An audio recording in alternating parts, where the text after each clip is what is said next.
बहुत स्पष्ट शब्दों में बताना चाहता हूं, महाराष्ट्र में मराठी भाषा का अभिमान रखना ये कोई गलत बात नहीं है, लेकिन भाषा के चलते अगर कोई गुंडागर्दी करेगा तो इसको हम सहन नहीं करने वाले। कोई अगर भाषा के आधार पर मारपीट करेगा तो ये सहन नहीं किया जाएगा। जिस प्रकार की घटना हुई है उसके ऊपर पुलिस ने एफआईआर भी किया और कार्रवाई भी की है, और आगे भी अगर कोई इस प्रकार से भाषा का विवाद करेगा तो उसके ऊपर कानूनन कार्रवाई होगी। हमको हमारी मराठी का अभिमान है, लेकिन भारत की किसी भी भाषा के साथ इस प्रकार से अन्याय नहीं किया जा सकता, ये भी हमको ध्यान में रखना पड़ेगा। और मुझे तो कभी कभी आश्चर्य होता है कि ये लोग अंग्रेजी को गले लगाते हैं और हिंदी के ऊपर विवाद करते हैं।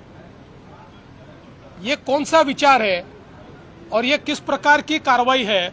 इसलिए इस प्रकार से जो लोग ऐसा कानून हाथ में लेंगे, इनके साथ कड़ी कार्रवाई की जाएगी। मारा ही गया है ना, एक हिंदू को मारा गया है ना, एक हिंदू को मारा गया है, तो मुझे बोलना है कि इतनी हिम्मत जाके नल बाजार और मोहम्मद अली रोड में दिखाओ ना। वो जो दाढ़ी वाले और गोल टोपी वाले क्या मराठी में बात करते क्या? शुद्ध मराठी में बात करते क्या? उधर जाने की, उनको कान के नीचे बजाने की हिम्मत नहीं है।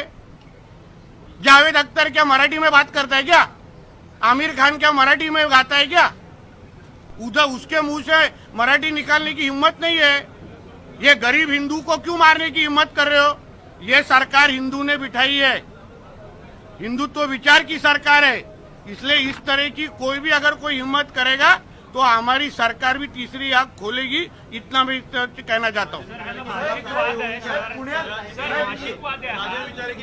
हिंदू राष्ट्रामध्ये हिंदूंना फूट पडण्यासारखी आहे। आमच्या देशाला इस्लाम राष्ट्र बनवण्याचे षडयंत्र आहे। अहो, आमच्या हिंदूंची जनसंख्या मुंबईमध्ये कमी करण्याचे प्रयत्न होत आहेत। लव जिहाद, लँड जिहाद आणि ह्या सगळे नाटकं करून हिंदूंचं पलायन कसं होईल, हे सगळे प्रयत्न, त्याच्यामध्ये हिंदूंनाच मारण्याचे कार्यक्रम होत आहेत। मालवणीमध्ये जावा ना, ते काय सगळे एकदम शुद्ध मराठी बोलतात की काय? तिथे का नाही जाऊन मारत एक पण? हे जे कोण छाती ताणून बोलतायत ते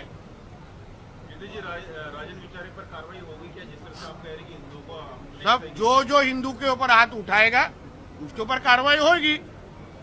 वैयक्तिक वादाचा कुठला विषय असेल त्यावर आपण बोलू शकत, किसका पर्सनल इश्यू होएगा उसके ऊपर बोल नहीं सकता, मगर अगर इस तरह से कोई दादागिरी हिंदू के ऊपर कोई करेगा तो हमारी सरकार कार्रवाई करेगी। पुण्यामध्ये एका डिलिव्हरी बॉयने घरात घुसून तरुणीवर बलात्कार केला आणि सेल्फी सुद्धा काढला तिचा, तर त्याविषयी कारवाई होणार ना। कायद्याने सुव्यवस्था राखणं हे तर आमचं सरकारचं काम आहे। फडणवीस साहेब आहेत तुम्ही गृहमंत्री, चिंता करू नका, कारवाई होणार। परत डिलिव्हरी करायला जाणार नाही एवढी काळजी घेऊ।